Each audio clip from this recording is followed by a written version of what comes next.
That appears Judge Shepard, who's the assignment judge, trying to get in, but keeps rejecting her. The air chair. I'm not sure why. Let's see. I'm admitting everyone right now, so. Oh, Tara's coming in. Waiting in lobby, admit all.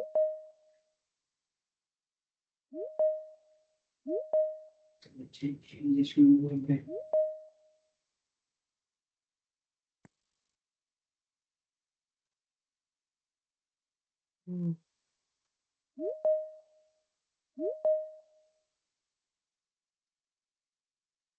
Hmm.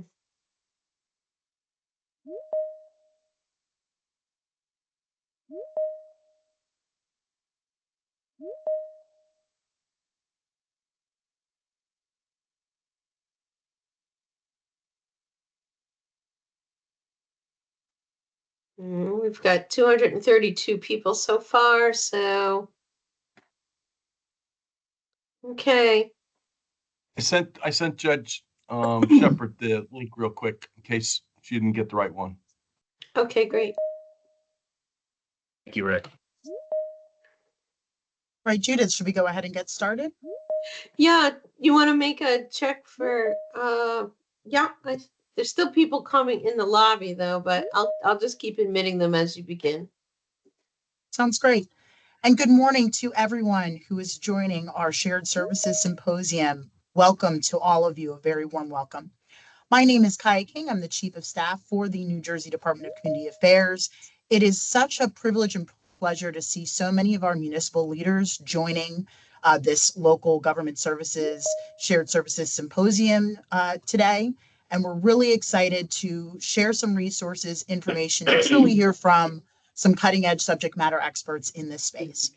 So today, our goal is simple: to expand your knowledge on the diverse range of opportunities that shared service agreements can touch upon and the benefits that they provide to your communities. We have some folks who are coming in. I'll give a couple of intro remarks and we'll go through our schedule today. We are fortunate to have the opportunity to learn from municipal leaders and subject matter experts from across the state.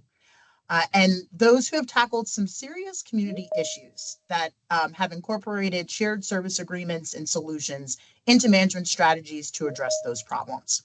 We're going to learn about the approaches they took, the road bumps they overcame, and most significantly, the benefits provided to their communities. We also have our expert DCA staff on the symposium today, and they're going to showcase shared service success stories, some that are as simplistic as street cleaning and others as monumental as overhauling an entire court system. No small feat, especially for all of us who are well familiar with New Jersey. We are also going to be providing guidance on how your town may begin to explore creative solutions to the big and small challenges that are being posed and forged in these partnerships. You also learn how DCA grants can help offset the costs that are associated with shared services and provide funding to hire dedicated staff, making the pursuit of creative solutions, concept feasibility and implementation achievable goals when seeking cost savings and enhanced services. Lastly, we've made sure to save some time for one of the best parts of this program, and that's really to hear your questions and have a guided discussion. Please note that we will have the chat box open where you will be able to put in your information. That's being monitored by my fantastic colleague, Matt Galello. If you would kindly write in your name, agency, and municipality you're representing, the question in the chat, and if you want that question directed to a specific one of our subject matter experts in attendance today, please note that too, and we'll be sure to address those questions after the respective sessions and then as well at the end today. Again, many thanks for all of you joining us this morning. Now, I want to start with a couple of introductory videos to give everyone a bit of a flavor of really who the department is, what we do every day in some of our other silos and divisions, but also The value of shared services heard from the administration, from our Governor Phil Murphy, who's going to share some of the important successes with shared services, and then a special video from Commissioner Suárez along with our shared services Rs. So we'll start first with an opening video from Commissioner about the DCA. Judith, if you can please roll the video.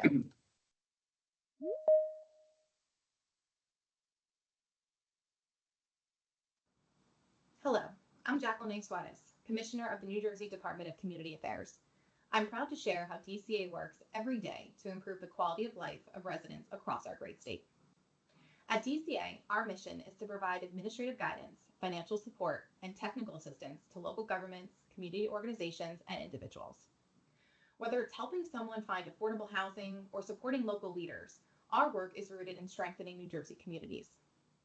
We've helped create homes people can afford, work to eliminate homelessness in the state, revitalize neighborhoods, make buildings safer through building and fire codes, and support local governments in running more efficiently.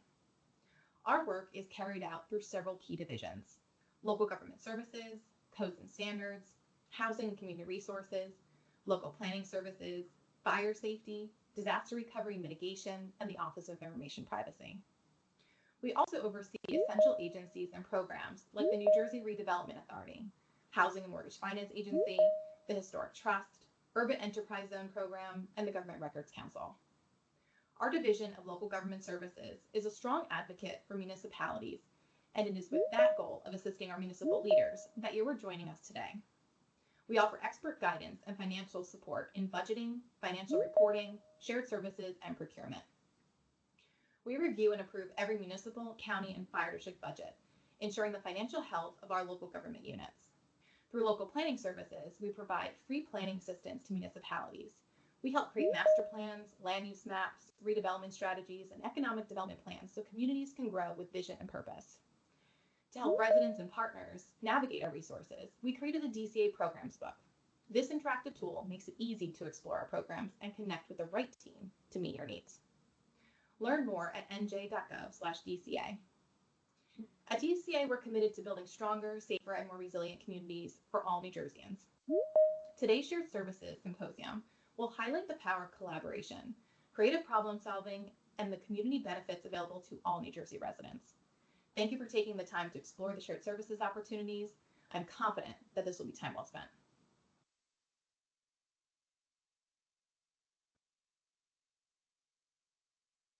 Hey everybody, Governor Phil Murphy here. Back in 2018, our administration launched the Shared Services Initiative to help lower costs for our state's families while also improving the delivery of vital public services throughout the Garden State. In the years since then, we have made tremendous progress in promoting shared services, from trash collection to emergency response to public education and beyond. And with these efforts, we have helped increase public safety and simply made life easier for the people of New Jersey. Of course, the success we have seen thus far is in no small part thanks to the leadership of the Department of Community Affairs, Commissioner Jacquelyn Suárez, as well as former mayors Nick Platt and Jordan Glatt, who have helped lead this initiative from the very beginning. With their help, over the past 6.5 years, the DCA has awarded more than $18 million to municipalities across New Jersey to support new shared service agreements and to implement them as smoothly and efficiently as possible. These investments have been essential to ensuring that New Jersey remains the best place to live, work, and raise a family in these United States. And we are just getting started. So if you're interested in learning more about the benefits that shared services can bring to your community, I encourage you to check out all of the wonderful new resources that Commissioner Suárez and her team at the DCA have pulled together, along with Nick and Jordan. There are a number of grants available to cities and towns up and down the Garden State, so we can continue lowering costs for our families while at the same time improving the delivery of public services. Thank you all for everything you do on behalf of our municipalities, as well as New Jersey's families. God bless each and every one of you, and keep up the great work.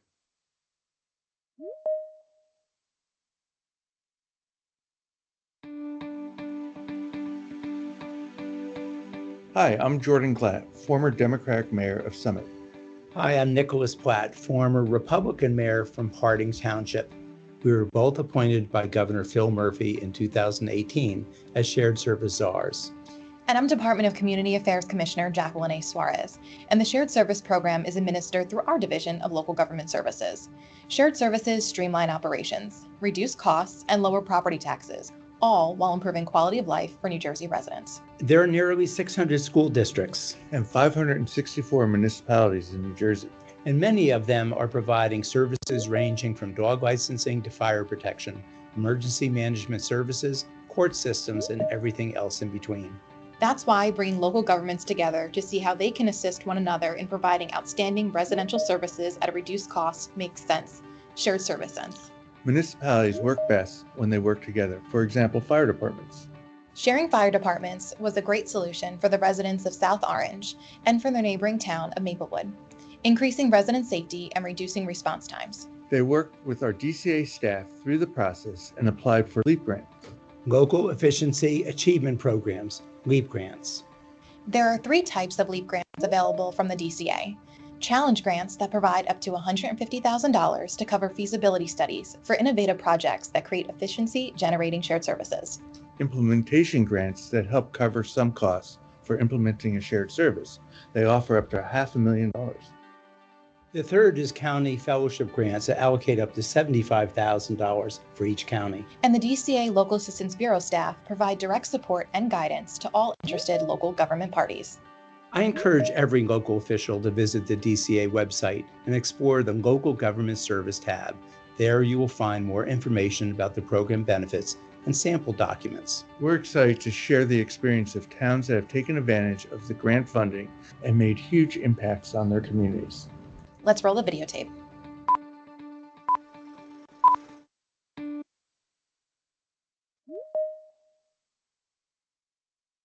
Thank you so much, Judith.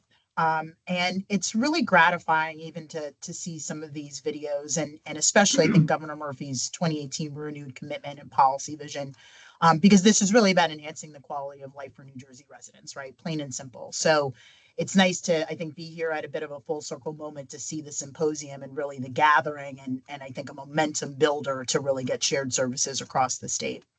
A prime example of shared service program success that we'd like to highlight today is going to be featured by my next esteemed guest, County Executive Dennis Levinson, followed by the Honorable Michael J. Blee and the Honorable Mark H. Sanson, who will discuss the creation of a central municipal court system in Atlantic City.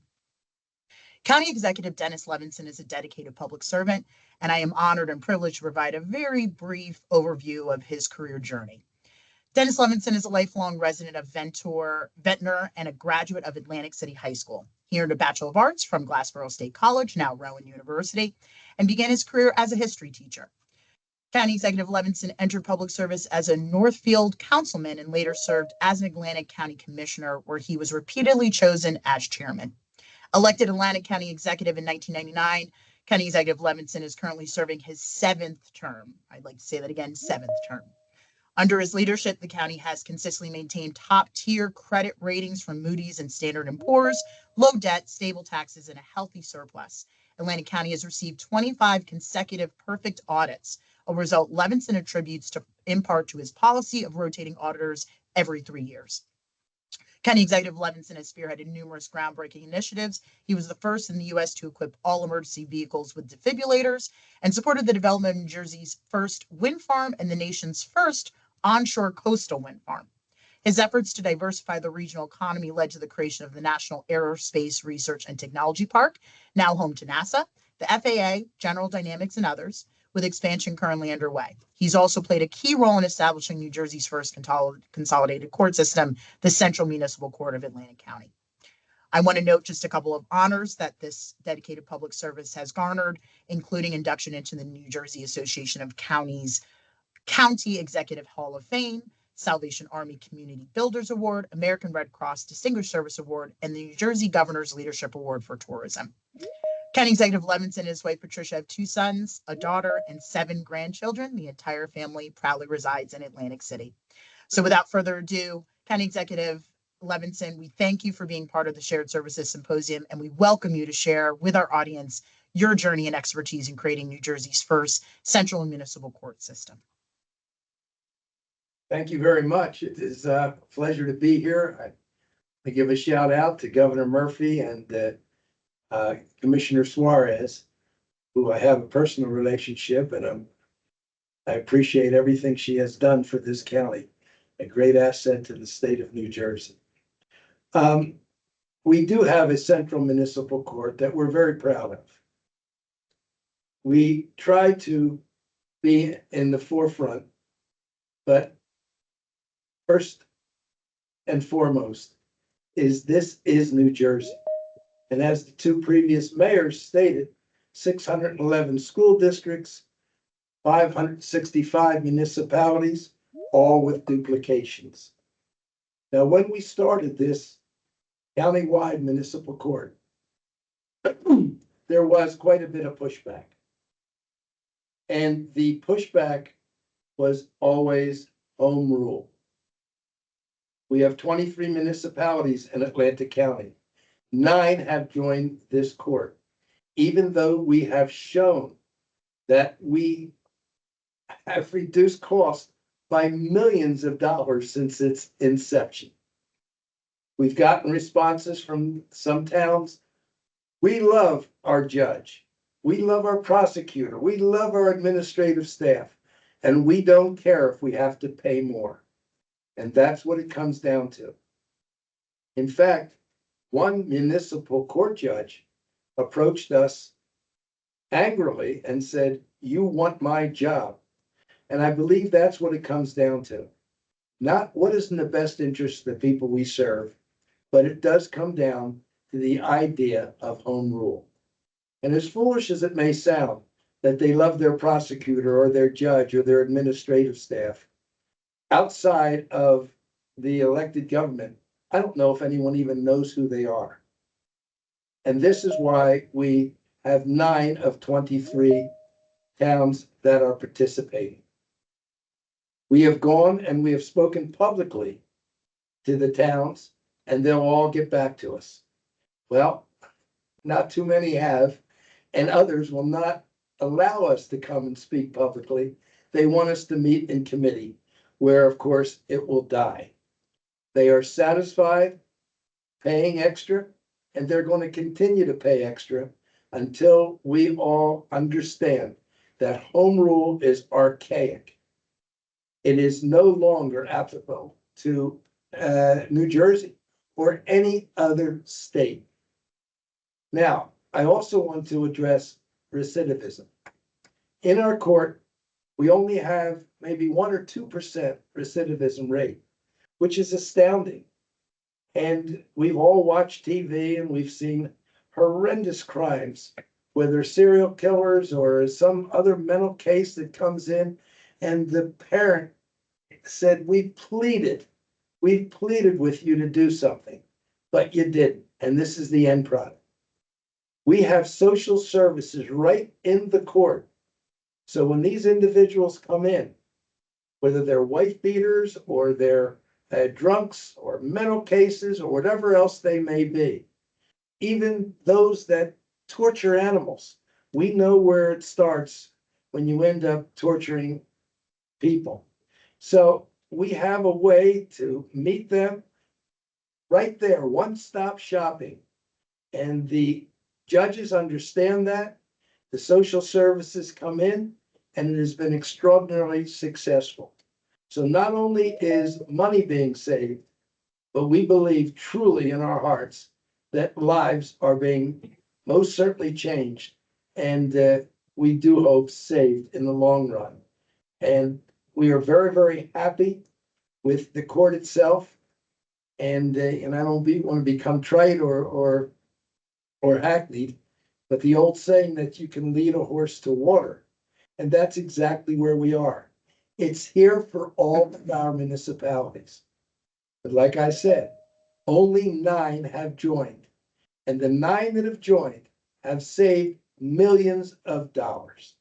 So with that said, I'd like to introduce to you Judge Blee, who is an integral part of this forming of the municipal court.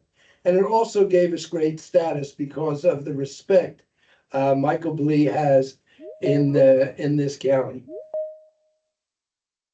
He oh,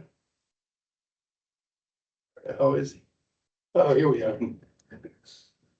Thank you, Executive Levison, and I appreciate the kind words. Welcome, everyone. I'm Michael Blee.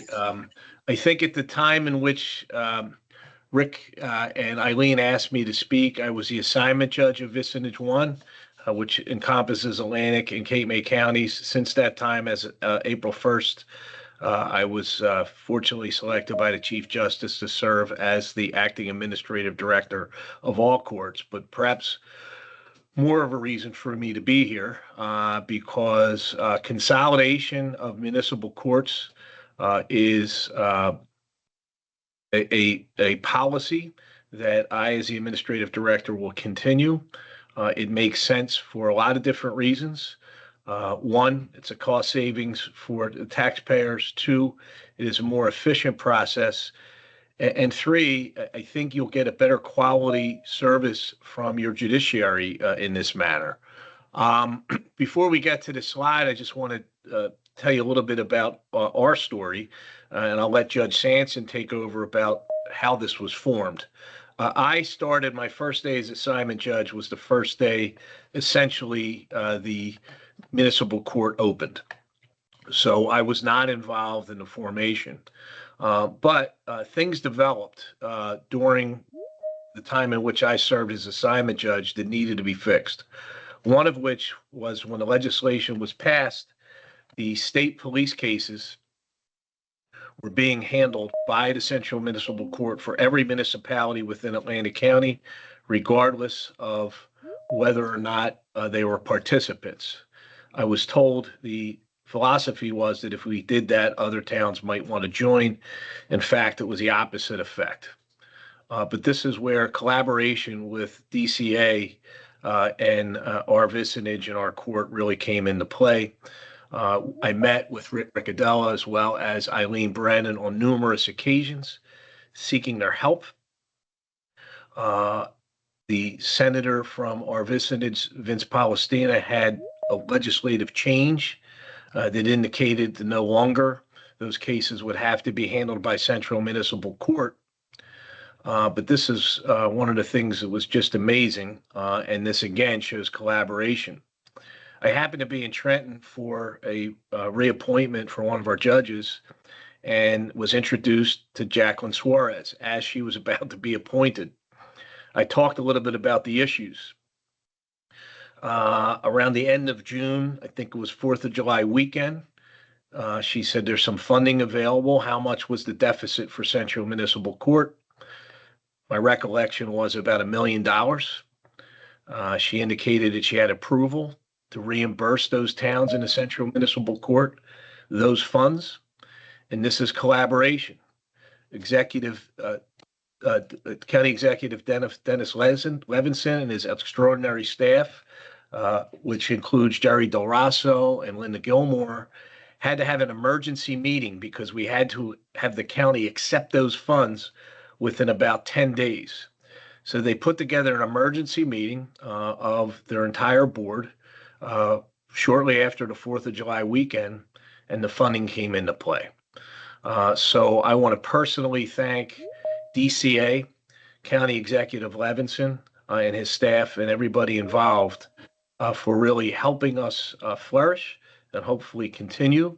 And I'm going to hand it over to Judge Sanson to talk about something that we are extremely proud of, and that is services. Thank you, Judge. Thanks, Judge Blee, and thank you to County Executive Levinson.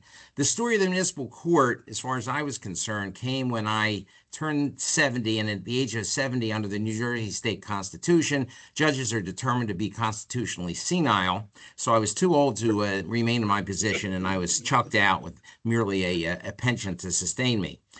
So I was looking for things to do, and it was my first day of retirement. I think I slept late till about 6:30 that day. I got a call at 6:45 from the county executive. He said, Mark, now that you're retired, I had been retired for like 6 hours. Would you be willing to engage in a project for the consolidation of the municipal courts? And I said, yeah, well, it sounds like a great idea. I called then assignment judge Julio Mendez, who preceded Michael Blee in the assignment judge. I said, do you have any problem if I do? No, we're really in favor of it. He got me in touch with Judge Grant at that time. I spoke to the Chief Justice about it, and everybody says, no, do it, do it, do it. Little did I know what was in store. Jim Ferguson, who was then the county council, and I visited, as Dennis Levinson told you, there are 23 municipalities in Atlanta County. I went with Jim Ferguson morning, noon, and late at night to visit all 23 municipal courts, town councils, except for the ones that I've specifically excluded from. And I was actually kicked out of one as well. So there were two that I was not able to speak with. And I said, I talked about consolidation. Jerry Del Rosso, the county administrator, prepared a budget showing me how much money they could save. And one municipality was going to save $800,000 a year if they consolidated. And it went all the way from $800,000 usually to about $150,000 in savings per court. And some of these are for very, very small municipalities. Saving $150,000 is a lot. One of the larger municipalities was going to save $870,000. But I will tell you, without mentioning any names, not one of the 23 municipalities wanted to do this. And not one were we able to suggest that the titanic savings for taxpayers was something that they necessarily would want to rock the boat for. Now, to follow up on what Dennis Levinson said, certainly one of the reasons is institutional fear of the unknown. I get that. I can't help but believe that another major reason was the municipal employment generator of the municipal courts. And also, and I don't want to be sarcastic, and I don't impute any bad motivations to anybody, but it's also a source of political donations. So these are the things that drive people against doing what's in the taxpayer's best interests.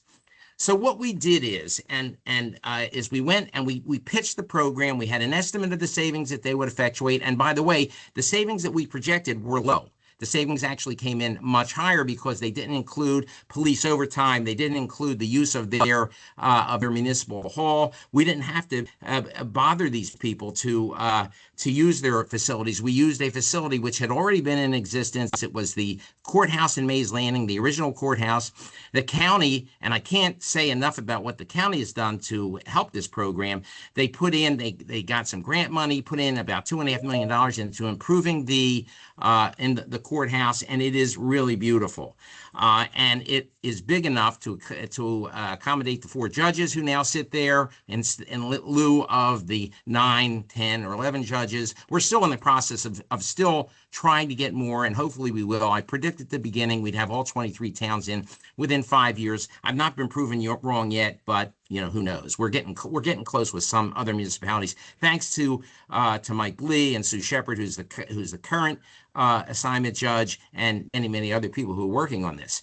So not one wanted to do it. So we pressed these savings, and also here was the concept that in each individual, that many cases that people see in municipal court are of people who are just beginning a life which has turned in the wrong direction.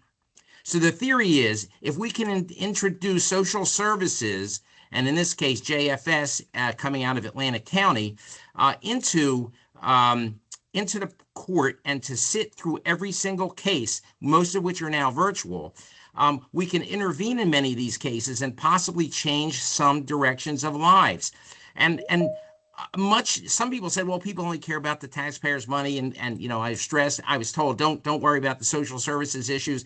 But the reality was, I think some of the towns were impacted by the social service issues that we had. My pitch was, there are 3 repetitive crimes which begin in municipal court. I was the recovery court judge in Atlantic and Cape May counties. That was my last assignment.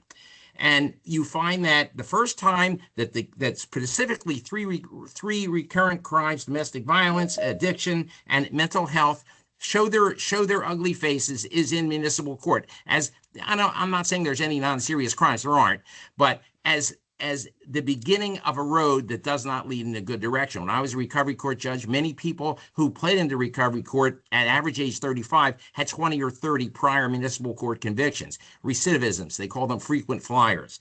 So if we could address that, and that was my argument, if we can address that, then we would do something good for the state of New Jersey. Aside from the taxpayer savings, we would save a lot of broken lives. And if you look at the JFS report on Central Municipal Court Services, it's not too viewable, at least on my computer screen. We have 98%, only 2%, actually less than 2% of the people have recidivated over the first 2 years. That's tremendous. We have addressed many other social problems, and I know you're not supposed to mention social problems as part of the function of courts, but it is part of the problem. Part of the problem that courts try to address to prevent recidivism. And I believe that this program not only will save the taxpayers a tremendous amount of money, will also, in the end, reduce the crime rate in the state of New Jersey and make New Jersey better. Those are tall words, but I think they're being borne out. We're keeping careful statistics. That's really the story. We got I think we got originally 10 in, one dropped out for, bizarre reasons, totally involving, employment situations in individual courts. This is a program which needs to happen throughout New Jersey. There are well over 400 individual municipal courts in the state of New Jersey. And to tell you something interesting, and then I'm done, we had to get a statute passed to permit a county court to be consolidated. And it went through a lot of iterations. I ended up testifying before the Assembly. I don't think I testified before the Senate, but I may have, on this issue. And they passed a bill ultimately, which allowed for county courts in only 6 of the 21 New Jersey counties. They are one in extremely South New Jersey and the ones in extreme North New Jersey, which means most of the population centers of New Jersey that employ most of the employees of municipal courts was not included in the legislation. Draw your own conclusions from that. This is a program that works. This is a program that's very important, not only for taxpayer savings, which is very important, but also for the people of New Jersey who suffer from particularly addiction, which is something that I'm very familiar with, and which starts average age 12. It doesn't start at age 25. You have to deal with it early. We get people in the Atlantic County Municipal Court into treatment right away. We get them we deal with housing insufficiency right away. We deal with domestic violence right away. And I believe that when the story is told, you will find that Atlantic County will be far better for the existence of this program, not only because of the taxpayer savings, because of the early intervention that we make in various and sundry crimes before they blow into ruining people's lives. Thank you very much. Thank you, Judge. If I could just wrap up. So first, I'm glad Judge Sampson mentioned the legislation. I know we have representatives throughout the state. If it is something you're interested in, take a look at the legislation, see if you fall within the district where this has been done. If not, consolidated court is one way, but we're all really seeking as a judiciary and as a state consolidation. That can come in other forms.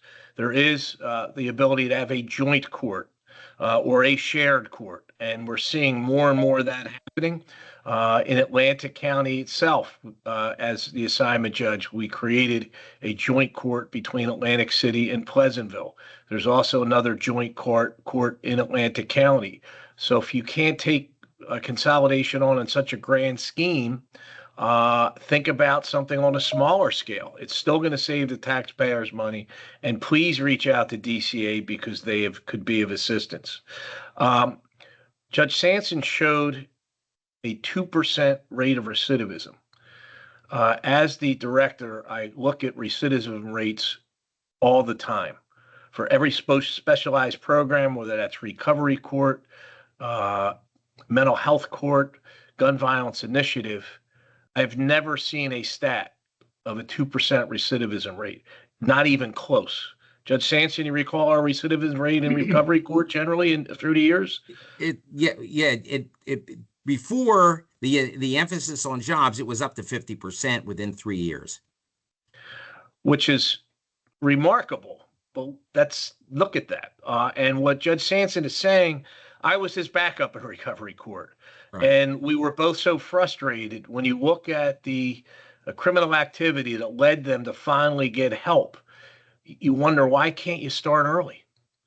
And look at this. This is what we're doing, starting early with charges that may not have that impact, but it appears to be working. So again, I want to thank our county executive in Atlantic County, Dennis Levinson, his tremendous staff, Commissioner Suárez, Eileen Brennan, Rick Riccadello, and on the call is the new assignment judge, Judge Susan Shepard, who certainly buys into consolidation. As some of our friends from Cape May County are on, she served as a council president in Ocean City, a commissioner for Cape May County, and the surrogate, and was involved with the consolidation of dispatch. She buys in, so I know Atlantic and Cape May counties are in great hands and will continue this initiative. I was asked if anybody has any questions, they could put them in the chat here, right? And we can answer them, because we're going to have to unfortunately excuse ourselves for other meetings. That's correct, Judge. And I do have one actually directed to you. So I'll just pose this now. It's coming from Michael Alata in Andover Township. With the limitations that have been imposed on municipal courts to collect outstanding fines and fees, it's been challenging to get towns on board with shared services, as their collections have gone down significantly over the past many years. What is the judiciary's plan to give the municipal courts, quote unquote, teeth back to help incentivize shared services by showing court fee collection can significantly offset or cover the shared service cost agreement? Thank you for the question, Michael. It's been a slow and steady relaxation to be able to get back to more collection efforts. It's something I'm aware of. It really, during COVID, everything, as you know, in terms of the ability for our judges and the courts to really get people's attention was stopped. Judge Grant and his tremendous leadership on a gradual scale continued to allow that. I am all ears and would be willing to consider and make recommendations to the court if they're reasonable. We do not want municipal courts to be cash cows. We want to treat people respectfully and make sure that fines imposed are fair. On the other hand, we realize that sometimes the only way to get someone's attention is through a warrant and or suspension. So it's something we're aware of. Understand my past. I served as a municipal prosecutor, a public defender, a private defense attorney, and a municipal court judge of a joint court. So hopefully that background will help and maybe create greater incentive for consolidation and just make a better experience in our municipal courts. Thank you for the question. Thank you very much, Your Honor. I see we have another question in the chat, and I think this may actually be kicked to our subject matter experts in Division of Local Government Services, but we have a question from Jill Orlich. We have a shared services agreement in Glen Rock for our municipal court with some of our neighboring towns. Is there grant money available to help with that? And I'll pitch this over to Rick. Sure. We can, we've closed the grants for this year for LEAP, but as soon as the budget is passed, we're going to open it up in the end of summer for them to apply for LEAP grants that'll become available to them for the 2026 year. If you want, you can reach out to us down here at DCA, and we'll be glad to help you get to yes on that program. And I urge anybody who's interested to please reach out to Rick and Eileen. I can't tell you how supportive they were of me and our vicinage. Multiple meetings in person, through video. They did everything they could to help us. And I'm glad I can, help them today and create some enthusiasm for this initiative. Absolutely, Judge. I want to echo that sentiment. I think folks who have interacted with Rick or Eileen know they're approachable, pragmatic, and they'll talk you through, as long as you need to, the plan and the approach, right, to really make sure we land this and you have the support you need. I see a supplemental question in the chat. I think this is again coming from Mr. Alada, who Judge Blee, you had answered earlier. If a town already has a shared service in place, a joint court, for example, would there be grant money available to help expand that court? And Rick, if you could chime in on this. Absolutely. If another town wants to join your already joint court or shared court, there is funding available. And again, reach out to us and we'll show you how to get to get the program off the ground, startup costs, and make LEAP funds available to them. Thank you, Rick. I see we have a couple more programmatic questions in the chat. Just a question about the name of the grant from Council President of Trenton, Ms. Gonzalez. We'll make sure to give you that information, Council President. And yes, the slideshow, we can certainly provide that information. We recognize there's some really great details, especially on this latest presentation from the courts that we want to make sure folks have and can pull back as a resource and hopefully as a creative brainstorm as you look to try to set up an analogous shared court service in other counties. So I want to make sure we're mindful of the time. I want to just acknowledge and thank Judge Sanson, Judge Blee, County Executive Levinson, and also a shout out to Judge Shepard as well, who's joining our contingent in advocacy for shared services in the state. Next, I'd like us to shift over a bit to another one of our subject matter experts, Thank you County all very Executive much. Daniel. Have a great afternoon and good luck to the rest of the presenters. And thank you all for assisting DCA with this initiative. Thank you so much, Your Honor. So I want to pivot a little bit, and I'd like to just make sure to introduce County Executive Daniel Benson, who's been an incredible partner with the DCA on shared services efforts. What I want to also note too is that County Executive Benson has embraced the shared service concept with intention. He currently has 4 shared service agreements in place and is working on 2 additional programs. And let me first share a little bit about County Executive Benson's background because it bears repeating. County Executive Benson is a proud 5th-generation Hamiltonian, raising his son Nicholas with his wife, Dr. Hyundai Benson. After graduating from Hamilton High School West, he earned a degree in physics and government from Georgetown University and later completed a master's in public policy from Rutgers University's Blaustein School. Public service has always been County Executive Benson's passion. Over the past 20 plus years, he has worked in both the public and private sectors, specializing in energy and telecommunications policy. He currently works at Ericsson, helping clients navigate federal regulations. In 2001, he was elected to Hamilton Township Council at the age of 25. And in 2008, he was elected to the Mercer County Board of Commissioners and later to the New Jersey General Assembly, where he now represents the 14th District. County Executive Benson currently chairs the Assembly Transportation Committee and previously chaired Law and Public Safety. He has sponsored nearly 400 bills that were signed into law, focusing on healthcare, mental health, workers' rights, and clean energy. He serves on the Assembly Budget Committee, advocating for stronger community health, equitable economic development, and accessible transportation in Mercer County. County Executive Benson is dedicated to building a healthier, more inclusive Mercer County that works for everyone. Please join me in welcoming County Executive Dan Benson. Thank you so very much. And just one little correction, obviously now in the new position here, just a little over a year and 5 months.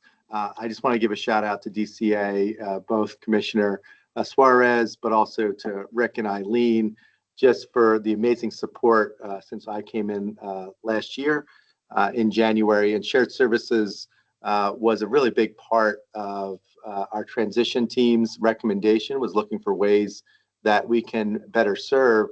And one of the first things we realized when we looked at our structure was that the position of a shared services coordinator was vacant and had been vacant for many, many years at Mercer County. And as a person who was a former freeholder, now commissioner, that was such a really key role for us to have dialogue with our municipalities about ways to share services.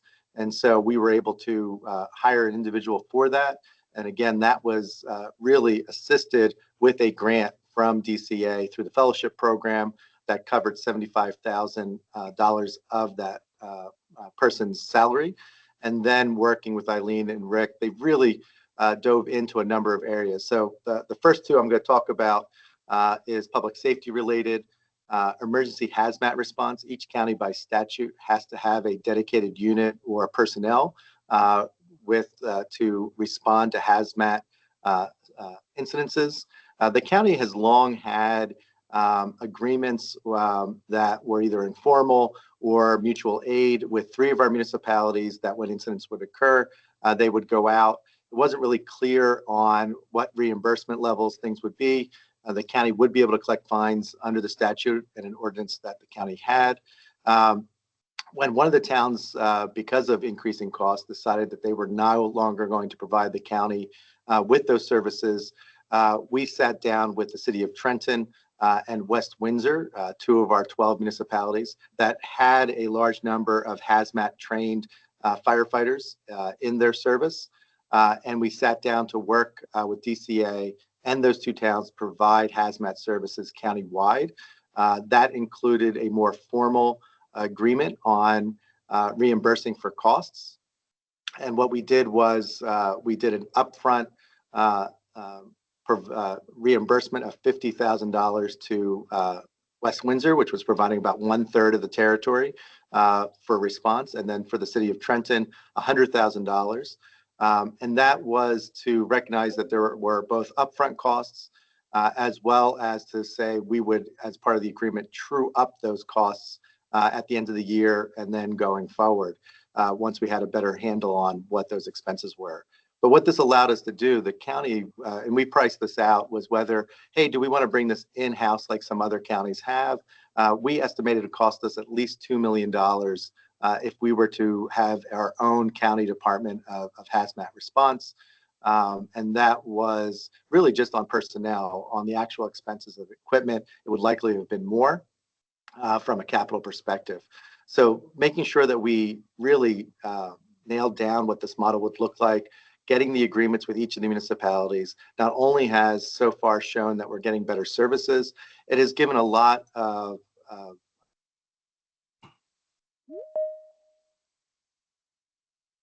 has been a lot of comfort to those municipalities to make sure that their expenses would be covered and that this was not kind of just charity to the county.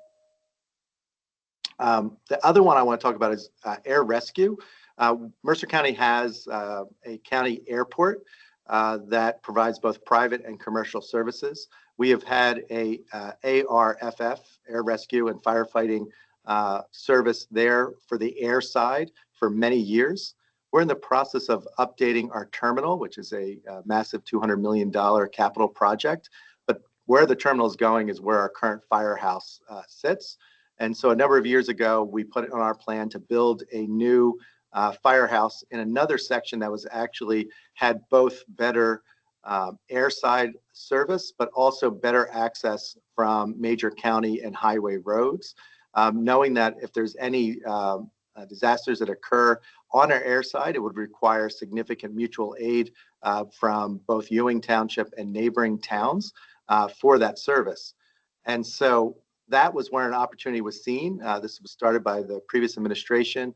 The Ewing Township recognized that they were going to need a new firehouse themselves as they were hiring more professional full-time firefighters.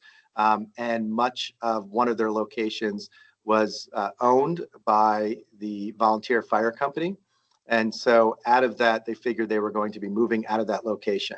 So the county and Ewing Township agreed that they would share the space.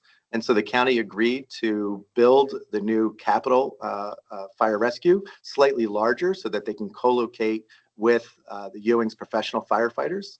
In exchange, the Ewing firefighters that will be housed there are all getting air rescue training as well.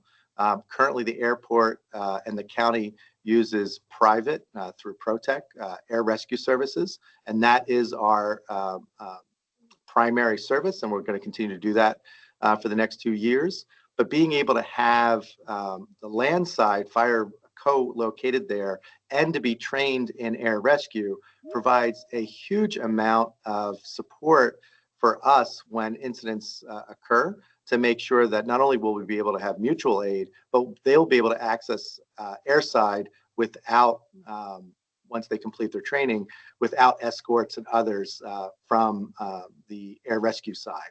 So this really increases our level of safety as we're expanding a lot of our private carrier and charter services on site, as well as seeking to increase our flights out from the commercial side too. So those two areas really have been very successful moving forward. And again, working with DCA to seek some LEAP grant funding to cover some of the costs. And Ewing was able to, because of that shared service, get a significant grant to cover the cost of hiring these new firefighters for this location. So this has been a really big win, both for the county and for Ewing Township. From an economic development standpoint, and for helping the city of Trenton, and I do want to give a shout out to our council president of Trenton, Yasmin Ali Gonzalez, who's on. The council and the mayor have been extremely supportive. Working with our Mercer County Improvement Authority, there was transitional aid dedicated for a number of projects for the city of Trenton. But due to staffing issues and some lack of capacity within the city, not only with a lot of the paperwork that's often required by state and federal programs, Mercer County Improvement Authority, this is what we do. And at the county, we are poised well to manage a lot of the reporting that's required under different state programs. And so the historic Eagle Tavern, which dates back to the late 18th century, and has had, I think reportedly, of course, much like a lot of locations here, George Washington, I'm sure drank there when it was a tavern, but is a really key part of seeing history of our 250th, and getting it open was really important to the city of Trenton.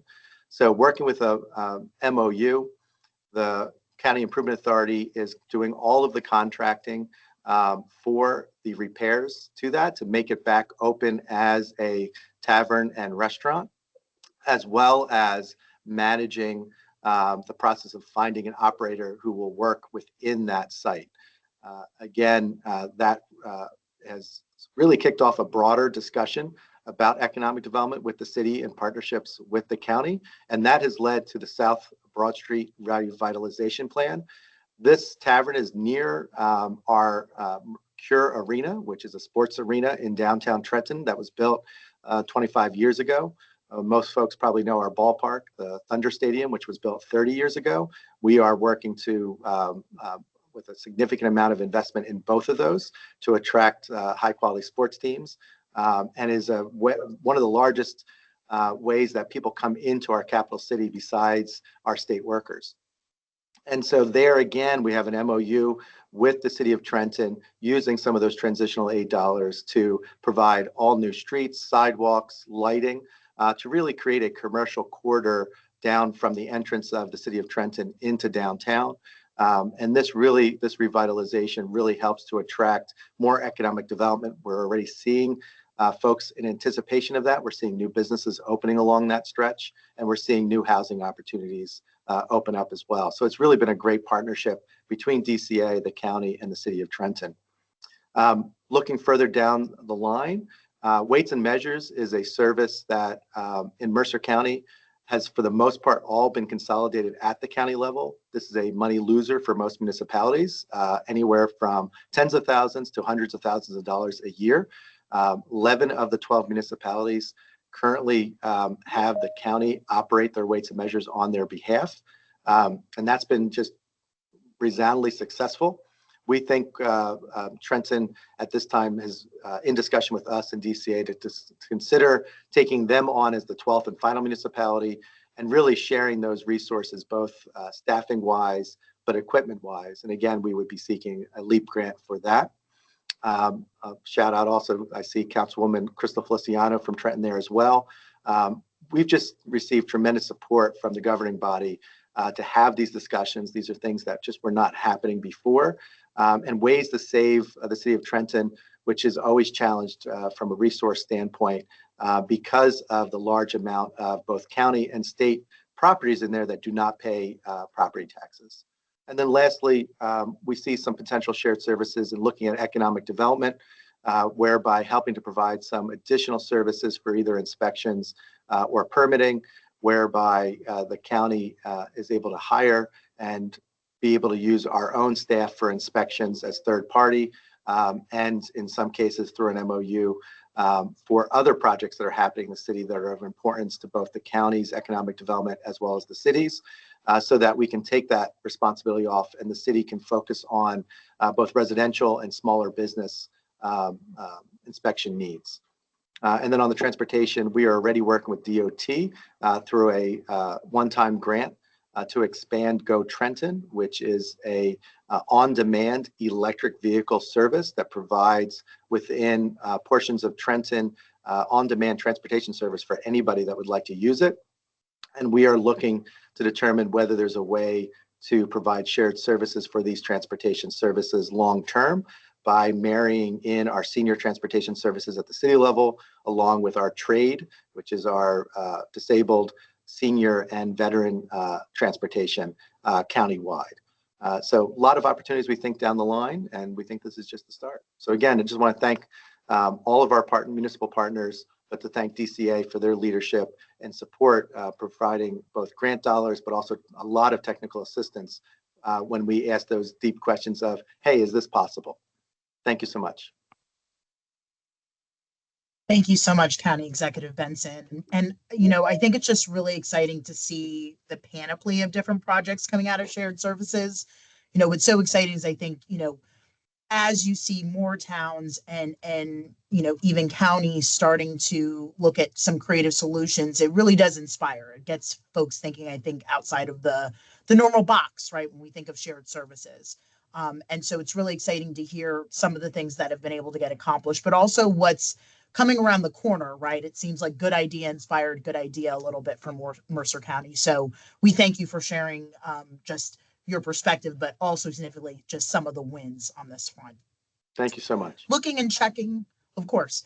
Checking in the chat, I do see we do have a question from Ed Grant. This may be for our team in DLGS, but I'll throw it out there. If a municipality is considering providing police services to another municipality, do they have to be an adjoining town? And I'll pitch that to Rick. Yes, it can be with an adjoining town. There's not an issue with that. Again, everybody has it's case by case basis and has certain specifics. But if you want to contact us, send us an email down. You'll see it at the end. We'll be glad to answer any questions that you might have on that. But the bottom line for local government services and the local assistance bureau is getting all the municipalities to yes to get them into the LEAP program. Thank you so much, Rick. And I don't see any other questions in the chat right now or the Q&A. So feel free if also if folks start to think a little bit later as you're reflecting back on County Executive Benson's presentation, we will leave room in the end. So feel free to throw your questions in along the line and we will make sure to get that right to you. So County Executive Benson, again, many thanks to you, sir, for sharing your insights, experiences, and the successes of using shared services in Mercer County Management Plan. Again, I think hearing those creative solutions that others may not have thought of yet is really how we get more folks really with the healthy bug of shared services in their minds as they do efficient planning. So thank you for that. Thank you so much. And next, I'd like to welcome our next presenter, Sheriff Sean Golden, and share a bit of his background and experience.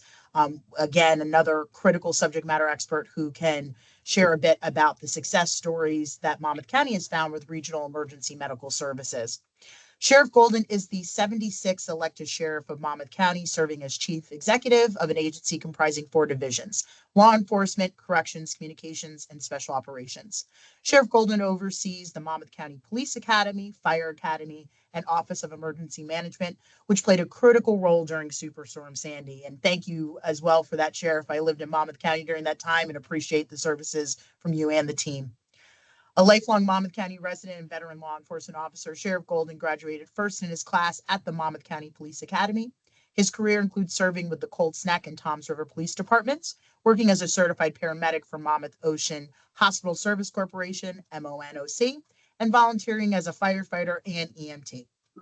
Sheriff Golden holds a master's degree in administration from Seton Hall University, a Bachelor of Arts from Monmouth University, and an AA from Brookdale Community College. He is a certified public manager, adjunct professor at Monmouth University, and a graduate of the MA Leads Executive Program. Under his leadership, the Sheriff's Office of Monmouth County has developed innovative community safety programs, including Hope One, a mobile outreach unit combating opioid addiction, and Project Lifesaver for at-risk seniors and children. Sheriff Golden also leads veterans initiatives and has been instrumental in promoting shared services like the Monmouth County Expanded 911 Communications Division to address the ever-increasing needs of Monmouth County first responders. Sheriff Golden is active in multiple professional organizations, including serving as president of the Constitutional Officers Association of New Jersey, secretary of the Sheriff's Association of New Jersey, and also was a former committee chair with the National Sheriff's Association. He's on the boards of NJDCA and the Monmouth Ocean Foundation for Children. Today, Sheriff Golden will be sharing the Monmouth County journey to creating a regional emergency medical services program. Sheriff Golden, it's an honor and privilege. Welcome, and we thank you for providing some information and sharing your deep knowledge and professional experience on shared services. I appreciate it, Kia. Thank you for the introduction, and thank you to everyone for putting this together. Commissioner Suárez for her efforts and really dedication to shared services in our communities and counties. It really does show. So please pass along my best to her. If it were not for her, I don't think we would have excelled in our EMS program and our dispatch program the way we have. So I do want to thank her, and she's a Monmouth County resident. So be sure you get it out there. I do want to thank, before I start, Rick and Eileen. They just, and Matt, and tremendous staff over at the LEAP grant, and they've done a tremendous job in answering all our questions and guiding us along the way, right? So let's talk a little bit about EMS. This is a problem throughout the state of New Jersey. We'll talk a little bit why that is in a minute. Certainly, everyone knows in their respective communities and counties that response times are an issue, particularly during the daytime hours when we have people that are engaged in multiple jobs, really breadwinners of the family, and don't have time to volunteer during the day. And I'll tell you how we broke that down and the way we went about it here as well. So as we know, with emergency medical services, the challenges of response times and securing EMTs and volunteers to answer the call, and particularly to answer the call in a timely fashion. So I will say this, we have a tremendous commissioner board led by Director Tom Arnone and our administrator, Terry O'Connor. And what we had done in several years prior to establishing the EMS program is talk with our community partners. We had a shared service coordinator in Monmouth County for a long period of time. We've already done a number of shared services, and I think we lead the way in shared service dispatch with over 147 agencies in our communications center downstairs. So they had conversations with mayors and administrators and stakeholders from around our 53 towns in Monmouth County. We did so regionally with 12 or 13 or 14 towns at a time coming in, and wanted to gauge a couple of things, right? One, their interest in doing something about EMS and response times in their community and training of EMTs. Two, whether they would be interested in engaging in a shared service with the county, or whether they were looking to do some type of regional or pay some type of hospital-based system to do some EMS in their communities. And so we had those conversations for, I want to say, a good couple of years, right? As we talked with all the stakeholders around the county. Finally, in the year 2023, later on that summer, the commissioners decided to go ahead and establish an EMS program here in Monmouth County. We put it underneath the sheriff's office because of really dispatch. We have like I said, a really robust centralized dispatch, and dispatch allowed us to do several things with the program that I will talk about. But most importantly, the commissioners decided to establish an EMS program that would be assistive in nature, and that's the key word. We wanted to provide assistance to the communities, particularly during the daytime, and particularly those that were in need. And so we went about making that list. But first, we'll show you a short video of how we did the introduction. A major shortage of volunteer EMTs in Monmouth County is becoming a concern. The county has one of the worst response times to an emergency in the state, but some local officials have decided to do something about it, and today they announced a major initiative to address the problem. New Jersey reporter Anthony Johnson with more from Freehold. Flashing lights and rapid reaction are critical in life or death situations or mass casualty events. But when it comes to response time, Monmouth County ranked in the lower half of the 21 counties in New Jersey. The sheriff and county leaders are making a major investment to supplement volunteer departments and improve EMS services. Our goal is to assist the volunteers and paid professionals, reduce response times, and provide the best patient care that we can. Last year, Monmouth County had 100,000 calls for help and answered those with fewer EMS workers. Pre-COVID, there were probably 22,000, 21,000 EMTs in the state of New Jersey. Post-COVID, that number is more like 19,000. So you're losing EMTs while call volume is skyrocketing. This problem is national. The New York State Department of Health shows that the number of active and certified EMS personnel continues to decline. In 2019, there were over 40,000. In 2022, that number had dropped to nearly 33,000. That's a 17.5% decrease. In Monmouth County, they're making an initial investment of $5 million, putting more equipment and volunteers in municipalities that need assistance. They say this is taxpayer money well spent.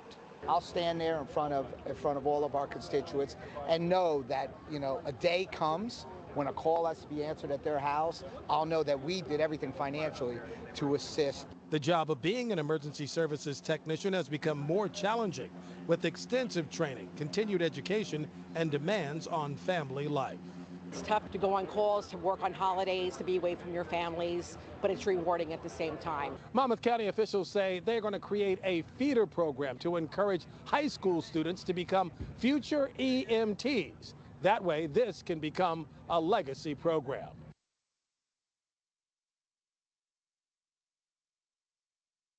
Great. So you heard about response times, and as you can see on the slides, the World Health Organization recommends scenes 8 minutes. American Heart, as we know, with the advent of defibrillators, we want those defibrillators on site between, at the very max, 4 to 6 minutes for a high quality chest compression and defibrillation, and to have a successful outcome with access to those AEDs. NHTSA, the National Highway Traffic folks, recommend a response time of under 7 minutes nationally. Just so you know, in Monmouth County, we set that expectation at 6 minutes, and I'll talk about our response times in a moment. Now, when we get to the next slide, he said we had one of the worst response times in the state, and that is true. In 23, when we started evaluating the implementation of the program, we were number 19 out of 21 counties in this 90 percentile range at 18 minutes and 10 seconds. So we've been up and running in February, about a year and 3 months now. We launched in February of 24, and we continue to bring response times down. You see it's at 16:48. Actually, last time I checked, we're at just over 16:10, and we'll continue to drive that response time countywide number down with regard to the over 100,000 calls, EMS calls in the county itself. Now, we're only answering with MedStar about 16% of those calls. Last year, we did 4,700 total. The growth of the program this year, we've already exceeded over 4,000 year to date. And so we know we're going to triple the call volume that we anticipate for year 2025. Now, how did we do that? We went through all of our partners that we dispatched for. We started a 3-year running average on response times. We did break it down into day and evening, midnight response times, because for obvious reasons, the volunteer squads have an easier time manning on weekends and nights. And so we created those categories when we did average response times town by town. We then took those countywide response times and those town by town response times, and we began to heat map all of those response times in the local towns. So that we can show the mayors at various times of day and the locations of where their call is and where their need is most, right? And that led to really two types of agreements for shared services. It led to a backup agreement, or what we call a primary agreement. We now have over 14, actually we signed up 2 more towns now for backup. We have 16 out of the 53 towns signed up for official service. We still answer a couple of calls in some other towns, but some towns are primary, meaning we answer the call all day long and all night long. If they do have a duty crew with the volunteers, we let them answer it first, and then we'll take the second call. I should make a footnote here. We do have an agreement with those volunteers that in high priority calls, we're not going to let anybody die. So if they are coming from their house to the squad station and they're going to answer the call, that is fine. But we will probably head that way if it is one of those priority calls of, say, an infant not breathing, cardiac arrest, that burn victim. Again, there's a number of calls that our supervisors are in tune with, and they'll answer the call. And so that's really the driving force, because daytime, again, because of the training needs. Now, secondary to establishing the MedStar program is training for our EMTs. You heard Mike Bascom, who's probably one of the lead EMS guys in the state of New Jersey, in that video clip, point out the decline of EMTs within our communities. We need to pay attention here, and I mean that. I'm calling on everybody on this call as leaders in their communities and counties to encourage this vocation. This is a true vocation that has grown into really a professional job in some areas, including our county. And we want to have a feeder program. So we went to Dr. Ford and our vocational schools, and we're instituting with Allied Health, our VOTEC school, and our law enforcement VOTEC school in Long Branch. We will be instituting EMT training programs. And we will also accept any of those Explorer Post programs from our volunteer first aid squads or from high schools that they come aboard MedStar and do observation and training with us, right? So our hope is, again, to grow the feeder program into the MedStar program so that we can accumulate EMTs, and then hopefully in turn they can turn it into a paid career, but still volunteer for their communities. And that's a big component of that. You see the trending numbers of EMTs, and it's not good. Listen, some of the benefits to regional EMS time is the obvious, as we state, and we talk about shared service on this call, shared equipment, shared resources, shared personnel, right? Very hard for municipalities to do this. I ran one of these in Toms River when I was based in Toms River Police Department, and Toms River EMS is still in existence today. But it is very hard. It's a large town, so it's a little bit easier. And when you get into smaller towns and you have this kind of crisis, very hard to start your own paid EMS. And it's very difficult to watch those assets, I'll call it, those rigs, answer 2 calls a day when it could be answering 12 calls a day. When you have personnel paid that are on staff there and they're only answering 2 calls a day, you are certainly not going to run an operation that pays for itself. And you rarely find that nowadays. Hospital associations are struggling with BLS, certainly because of the billing and the lack of growth of inflation when it comes to Medicare, Medicaid, and other insurance billing.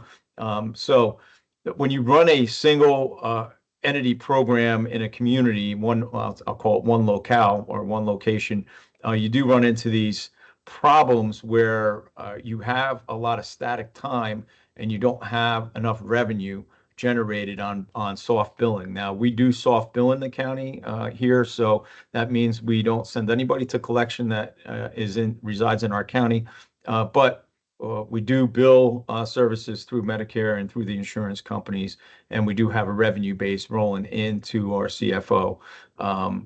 It's not going to be net neutral. Again, we had these conversations early on with our county commissioners. Certainly, in a perfect world, you would want revenue to meet expenses.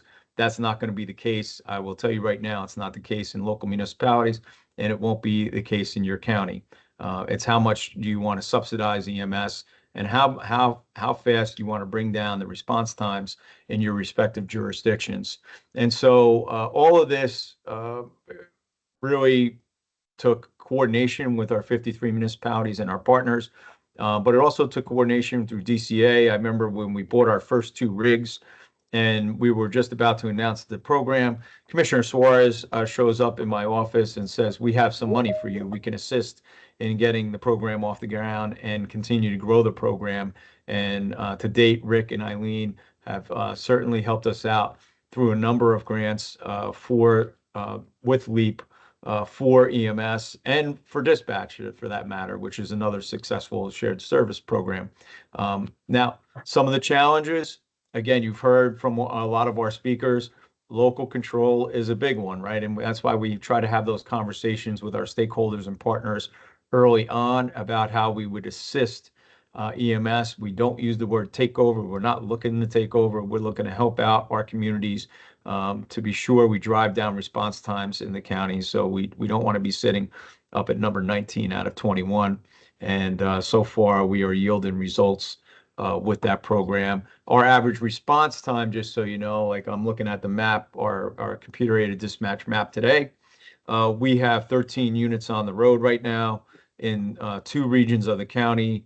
We just starting in our 3rd region, and we will finish up our 4th by the end of the year. It's a 2.5-year rollout for us with 4 regions. But in the 2 regions, with those ambulances, and our average response time for year to date this year is 5 minutes and 22 seconds. And so we'll continue at that pace. Again, we set a kind of more restrictive goal at 6 minutes as opposed to the 7 minutes by NHTSA and the 8 minutes by the WHO, and we'll continue to drive those down. So, Kia, I appreciate you and your staff all putting this on for us. I hope this was helpful. Certainly, my contact information is available if anybody has any questions about starting an EMS program. I'd be more than happy to help out. Thank you so much, Sheriff, and tremendously helpful. I want to acknowledge and appreciate that. I think what's valuable is acknowledging that there are bureaucratic complexities. You do run into, some resistance points, and it really sounds like a lot of this was about some intentional messaging. It sounds like that came from you and the team, right? To really get in that buy-in and to really show folks, there may be a little bit of discomfort in this process, right? Or even some insecurities, but this has resulted in better service to all of our residents, right? And that's really the best outcome that we could all imagine. So thank you for that information, Sheriff. I just want to check briefly to see if we've gotten anything in the chat. It looks like I see here briefly just one note, and this may be one for Rick and the team. Philip Drangula had noted, can fire districts utilize these programs, or will it have to go through a municipality? Rick, anything you can speak to on that?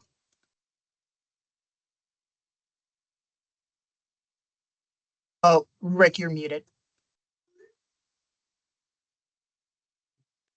I'm sorry.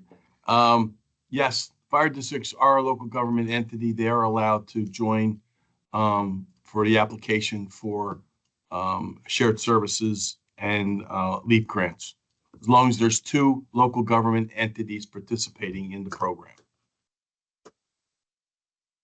Thank you very much, Rick. And Sheriff Golden, again, just want to thank you for providing some extensive detail on the Regional Emergency Medical Services Project. If we have other questions kind of towards the end, we'll pitch that back, but appreciate you sharing that experience. And if folks have questions regarding the program, please feel free to contact DLGS. And I'm sure, Sheriff, if you're able, you can give some directed insights to folks that are interested in duplicating these efforts across the state. Will do. I will leave my email in the chat. Thank you so much, Sheriff. Now, for those in attendance who are inspired by some of the success stories you've heard from folks across the state, now's an opportunity to learn from some of our own DCA experts, namely Eileen Brennan, who's going to be sharing a bit about grant opportunities that the department has that can assist in exploring shared service concepts in your community. A little bit about Eileen. She brings 19 years of experience as a municipal technical advisor and state fiscal monitor, ethics investigator, and manager of certification unit at DCA. Previously, she was the program manager of regional contribution agreements with the Council of Affordable Housing, COA. I'm sure folks are familiar with that acronym. She brings 20 years of knowledge and expertise from her work as a paralegal in private sector law firms, focusing on public finance projects supporting local government entities in New Jersey. Eileen has also facilitated with shared services implementation of the South Ethics Fire Department and the Central Municipal Court of Atlantic County, which we heard a bit about earlier this morning. Presently assigned to the Division of Local Government Services, the Local Assistance Bureau, or as we like to affectionately call it, the LAB. As a municipal technical advisor, Eileen facilitates shared services initiatives throughout New Jersey and administers the Leap County Shared Services Coordinator Program. Welcome, Eileen, and thank you so much for sharing a wealth of your information with us today. Thank you, Kaya, so much, and good afternoon, everyone. As we've heard from all of our presenters today on the topic of shared services and the grants that are awarded through shared services, I just want to touch on that a little bit and give you a brief overview of the LEAP grant program. So as you all know, the shared services is an essential part of a broader mission of the Department of Community Affairs, and our technical advisors here at the DCA provide support for consolidation and shared service assistance for these programs, these larger programs that you've heard about this morning. Now, since the inception of the Shared Services Program in 2018, the lab, or the Local Assistance Bureau, has recorded over 4,000 shared service agreements with an estimated cost savings of over $300 million to communities throughout New Jersey. And we are still calculating cost savings as we every single day through the LEAP program and through our recording of these shared services.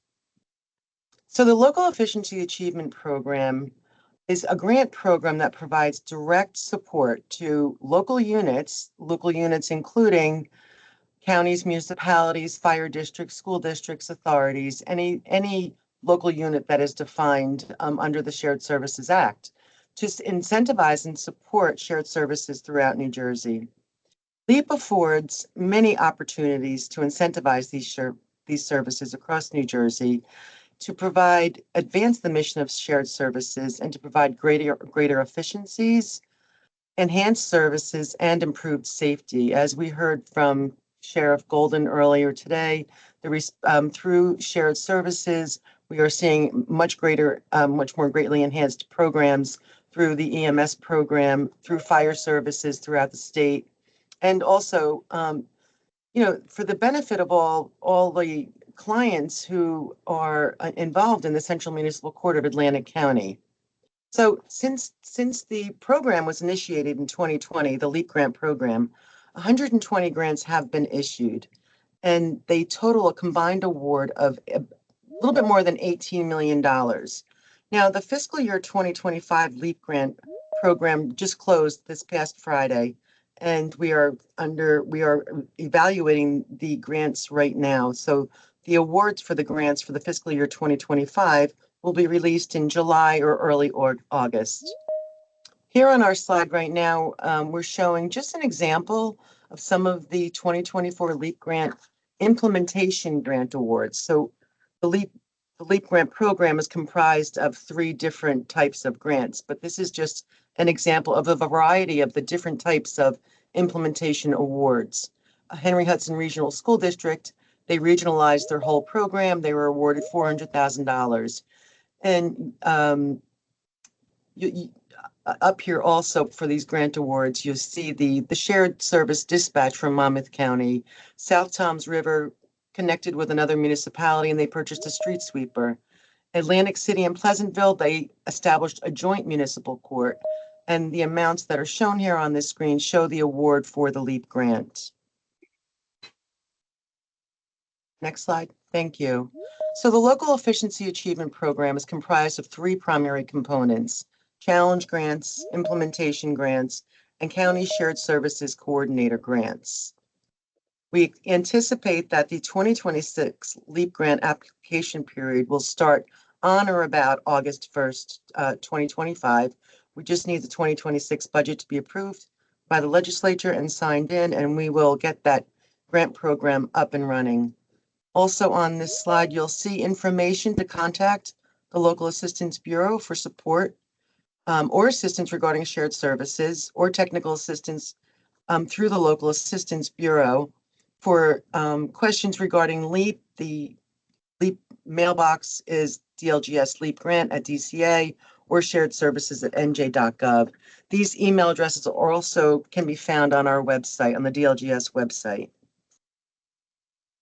The LEAP Challenge grants allocate up to $150,000 for innovative and compelling projects in each of New Jersey's 21 counties.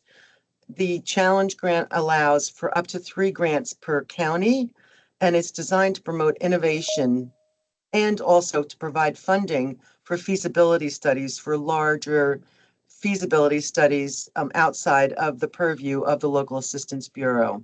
So all counties or local municipalities within New Jersey's counties can apply and compete for a share of the $150,000 that's appropriated for the LEAP Challenge grant. The next grant program are the LEAP implementation grants. These are pretty much the most popular grants that we see applications come in for, and they allocate up to $400,000 to cover costs associated with new shared service implementation or expanded shared service implementation. All of the LEAP grants, the county coordinator grant, the challenge grant, and the implementation grant are reimbursement-based grants, and they provide for one-time reimbursable costs. It is also a 75-25 match, meaning if 2 local units apply for 2 or more local units. So the LEAP grant eligibility requirements include a minimum of 2 local units, and that could be county to municipal, municipal to municipal, municipal to a fire district, 2 fire districts, so on and so forth. There are a variety of different ways you can combine to apply for a grant, but it's a 75-25 match. So the local units will be required to submit at least 25% of the costs of the implementation. And some of the startup costs involve new technology costs for a startup program, even for dispatch or the central municipal court, if there are computer program issues, equipment and vehicle outlays, professional services, and in some cases, salaries for up to 2 years for the startup of a new shared service.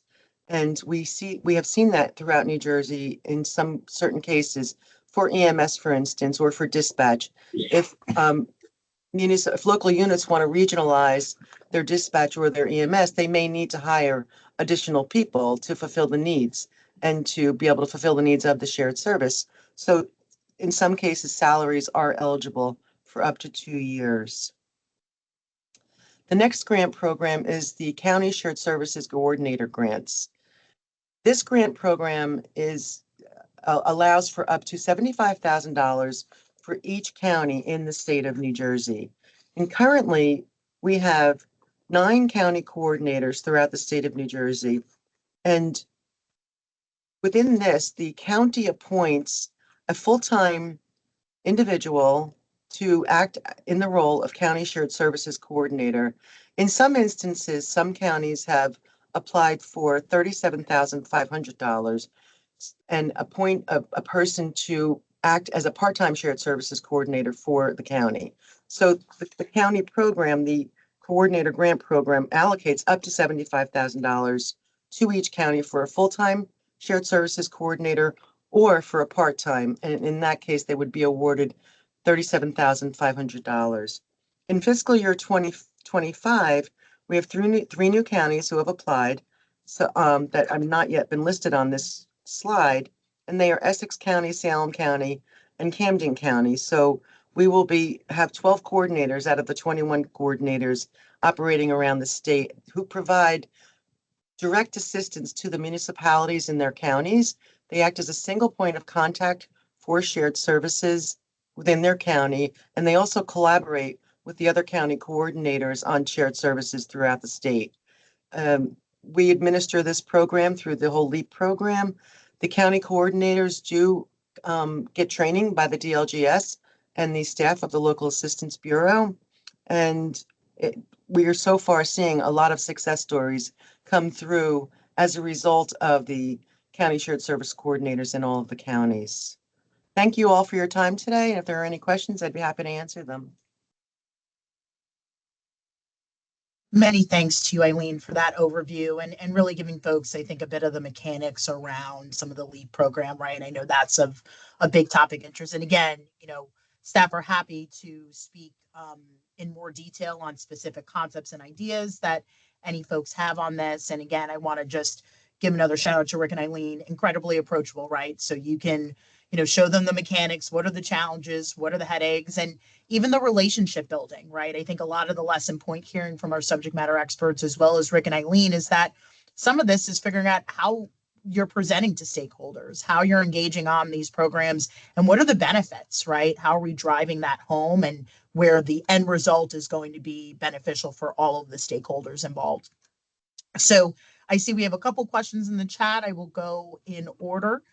And again, thank you, Sheriff Golden, for putting in your email. Much appreciated. You are always incredibly approachable, especially for DCA, and appreciate you being a staunch support of the Shared Services Program and folks with questions.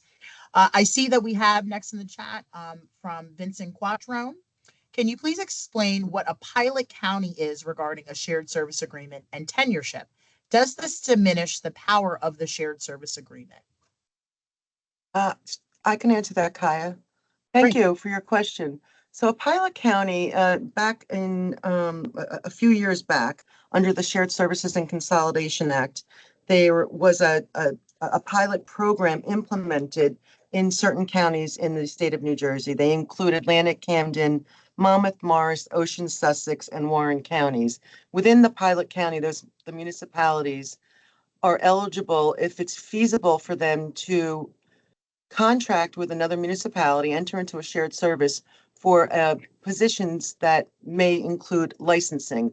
They could be a registered municipal clerk, a CFO, a tax collector. It doesn't diminish the power of the shared service at all. It just allows municipalities to, under certain circumstances for economic reasons, it allows the municipality to relieve a person of their position despite tenure within the municipality. Does that answer the question? Thank you, Eileen. I think so, but I'm sure if there's supplement, we will see that in the chat and we'll pick it back up, but I appreciate it. Sure. Next, we have a question from Frank Rosner in the chat. Would a previous model, such as the North Hudson Regional Fire Program, work as a model for an EMS EMT regional program for Hudson County? Sure. Absolutely. Yep, absolutely, that'll work. Again, our staff is available to help them, get the program off the ground. But I think North Hudson would be prime for doing something of that sort. And there is, of course, LEAP grants available to help them out with putting the program together. We have many fire departments around the state of New Jersey who do EMS along with fighting fires. So it's definitely feasible. And again, we'd be glad to help out the counties to put the program in place. Thank you very much, Rick. And next here we have, and again, Mr. Rosner, please feel free to reach out to Rick and Eileen and we can talk through more specifics on there. Next, we have a question from Joe Delorio. Has there been any thought to permit cooperative service contracts to be initiated by municipals, especially through the use of competitive contracting under cooperative service agreements? Currently, municipalities cannot extend services contracts to other governing units without going through a co-op setup. Well, Kaya, I can address that question. Currently, co-ops are not eligible under the LEAP grant program, but we have procurement specialists on our staff who may be able to more directly address that question. If the individual would like to just leave his email about that, and we could have somebody reach out about that question, sort of outside of the auspices of shared services. Yeah, we get into a little bit of fun public contracting law, I think, when we get into those paradigms on these cooperative service agreements. So, but we'll put a couple of our subject matter heads together. So, Mr. Delorio, if you wouldn't mind dropping your email in the chat, staff will be in contact with you and we can talk through that more specifically, and appreciate your question, sir. Next, we have a question from Jill Orlich, who I know had chimed in before with a question. Jill writes, are there grants available for shared services programs that are already in place or only new arrangements being set up? Right now, only newer. Yeah, right under the LEAP grant program right now, it is a new or expanded shared service. So if there's an established shared service and you want to expand it to another municipality or municipalities, or another local unit, that would be eligible. The expansion would be eligible for LEAP. Right, thank you both. And then I just see a comment. I'll just note this from Crystal Feliciano. This is really good information to have. I remember Commissioner Suárez telling us about this previously. It all makes perfect sense and can really prove to be beneficial if we partner strategically. Thank you for the workshop. Thank you, Crystal, for that feedback. We do appreciate it. We have a question here from Mike C. Can a county level, parents or regional level health department service be considered? More and more municipalities do not have health officials. This is sounding very familiar to me. DLGS team, welcome any comments on that question. Yeah, Eileen. So again, as long as it's an expansion of a shared service, and so we are seeing some consolidation efforts across the state regarding county level, regional level health department services, and in the northern part of the state, we're seeing that. So they are eligible because it's part of the county and it would be considered a local unit. Thank you very much, Eileen. You're welcome. And I see we have a question about the PowerPoint being shared. I believe that this PowerPoint will be shared. So just folks bear with us and we'll make sure that this goes out. We know there's a lot of kind of specific details that will be valuable for all of you on the call today and also to share back with your teams respectively to really start brainstorming on shared services efforts. Let's see. Oh, and Eileen, if you wouldn't mind putting your email in the chat, you're quite popular. I'm sure you're used to it being a shared services celeb, but pop that in there. And I know Rick, you had also offered your email as well. So that would be great. Perfect. Yeah, I dropped it in. Excellent. Okay, I don't see any other questions right now. I want to be mindful of time. I appreciate the dynamic discussion we've been having. Thank you to everybody who's been putting in questions. We're going to turn now to the final section of our program before we close out with any additional questions. And I have the pleasure of introducing Rick Riccadello, who you've been hearing from throughout this presentation and was one of the quarterbacks on getting the symposium together along with Eileen. I want to just introduce Rick, give a little bit about his background. He is New Jersey DCA's Division of Local Government Services Bureau Chief, and he's been in that role since February 2019. Rick oversees the Local Assistance Bureau, again, as we call the lab over here, another acronym to add to the table for folks. Rick has 19 professionals that work under his team with various skill sets ranging from public safety, Department of Public Works, finance, and business administration. Rick's background includes over 50 years of experience in public service, 26 years as a local police officer, including 7 years as chief of police, 25 years with the Department of Community Affairs Division of Local Government Services, and 2 years as a subject matter expert in public safety services with the International City/County Association, ICMA, in Washington, D.C. Rick's diverse and extensive experience has equipped him to understand local government operations with a proven commitment to achieving excellence in government, which led to many success stories while identifying waste and mismanagement across the state. Rick has earned the trust and respect of many colleagues and partners, especially during these challenging financial times, and is a huge advocate of the shared services model and paradigm.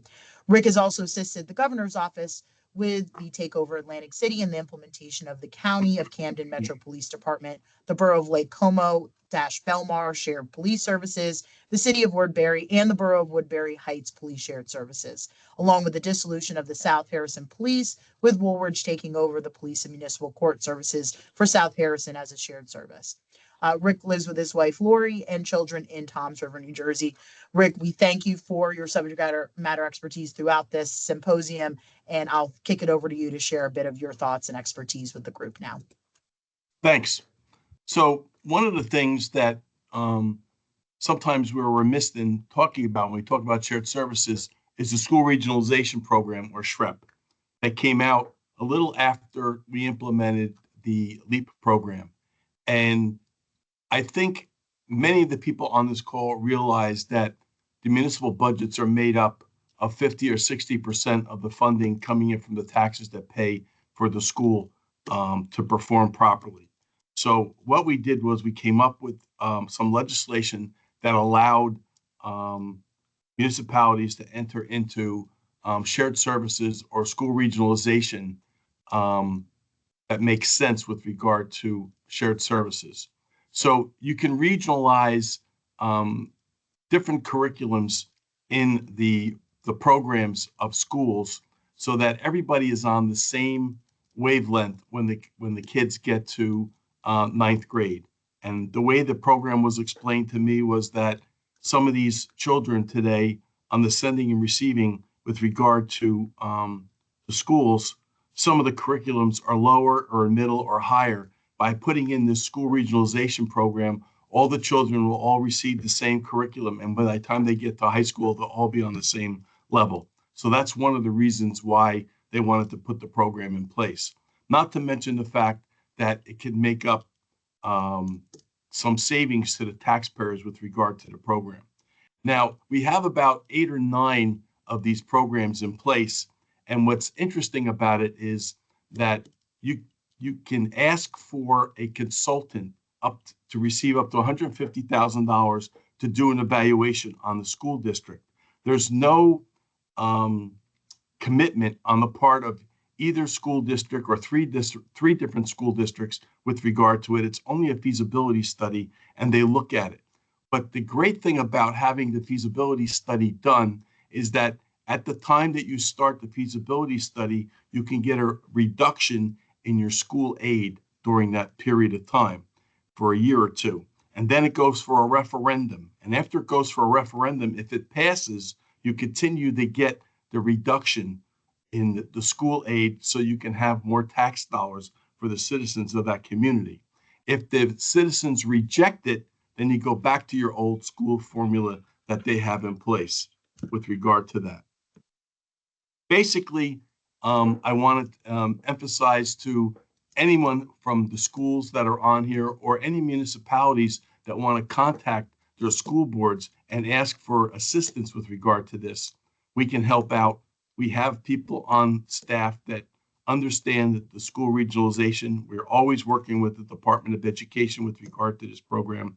And when the legislators put it in place, they thought it would be good to put it in local government services so we could sell it to the municipalities that this program is available to them, and there is a cost savings with regard to it.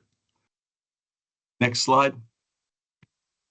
So in closing, I'm hoping that everyone here learned an important lesson today regarding decisions that leaders have to make regarding shared services. And I think we talked about it earlier, which is willpower and the courage to do the right thing to make things better in the communities. The final question is everybody ready for this challenge? Because our team is ready to help out. One of the things that I wanted to mention before I turn it back over to Kaya is in 2018, the czar started this program with Governor Murphy. Since the program started in 2019, when I received the assignment, we had 5 employees working for us. We're up to now 19 professional skill set people on board that understand all the facets of local government, and we can assist anyone. And the great thing about the program is there is no cost to any municipality who requests our help. And if we come in and do a study on your town, there's no obligation. Many of our teams have gone in, done a feasibility study. The towns weren't ready for it. A year later, different set of politicians come in and they found out that we did a study and they want to implement the study. In today's day and age, while we're entering into the next half of the 21st century, I think we have to come up with ideas to save taxpayers' dollars because we have ever increasing issues with pension, healthcare, and other issues that affect municipalities. And we have a commitment here at Local Government Services to provide the service to the municipalities that need our help. Thank you. Thank you very much, Rick. Tremendously helpful. And I just want to just check back in the chat to see if we have any other questions. I don't see anything immediately striking out. Okay, one in the Q&A. Thank you, Matt. Just see here. Let's see. Matt, if you wouldn't mind just pulling that up for me, you can just drop it in my other chat. I'm not quite seeing that one. Let's see.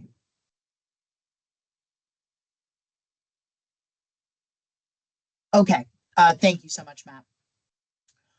Can the LEAP grant be used to support capital projects necessitated by the expansion of SSAs? For example, we are expanding our regionalized EMS SSA and anticipate outgrowing our current facility. Would it be permissible to apply for a LEAP grant to help cover costs associated with procuring or constructing a new building? Absolutely, yes. We've helped many fire districts who have expanded their consolidated and needed to have more room for the fire districts. In fact, it happened right down here in Burlington and Mercer County, and we were able to help them out with regard to that. So yes, that answer is yes to that. Thank you, Rick. A lot of yeses. I think in shared services, sharing is literally caring. We are open to any and all suggestions and creative solutions on this effort. I don't see any other question here. I'll give it just another moment or so, but I see we're really good on time. If we're able to give folks a little more time back, that's great. And feel free again to follow us on our social media. Please check out our website for information. And certainly feel free to reach out to our staff directly. Their emails are in the chat. We endeavor at DCA to be very responsive, and shared services is something that we look to be one of the many kind of programmatic priorities for the department. So you will be hearing from folks pretty quickly and earnestly on this as we try to get more shared services agreements onto the map. All right, I think we may be at a good point to conclude the symposium. I just want to thank all of our subject matter experts who had spoke today, County Executive Levinson, Judge Blee, Judge Sanson, as well as Sheriff Golden, County Executive Benson, Rick Riccadella, Eileen Brennan. Thank you so much for all of the work and advocacy on your part. I think seeing these lessons learned and also the success stories is really critical. And I think it's coming at the right place, right time. So please reach out to us. Please be in contact. If you have questions, please let us know. We will be sharing the presentation. And so we'll get that back out to all the attendees. We thank you for your time. We thank you for the questions and the dynamic discussion, and welcome everyone to enjoy the rest of their 10 minutes back in this hour. Thank you, everybody, and take care. Thank you, Kaya. Thanks, Kaya. Thank you so much.